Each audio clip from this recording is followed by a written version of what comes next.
খুব তাড়াতাড়ি আপনাদের যদি শিলং ঘুরতে যাওয়ার প্ল্যান থাকে, তাহলে আমি আপনাদের বেশ ভালো একটা জায়গার সন্ধান দিতে পারি, যেখানে শান্ত নিরিবিলি দারুণ সুন্দর একটা পরিবেশে থাকতে পারবেন।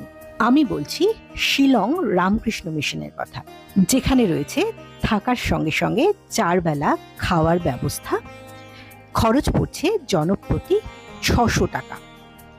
বাঙালি খাবারটাও কিন্তু এই আশ্রমে থাকলে পেয়ে যাবেন। দেখে নেব রামকৃষ্ণ মিশনের গেস্ট হাউসের একটা রুম, যেই রুমে 2টো বেড দেওয়া রয়েছে, 3 থেকে 4 জন থাকা যেতে পারে। এই হলো রুমের ওয়াশরুম।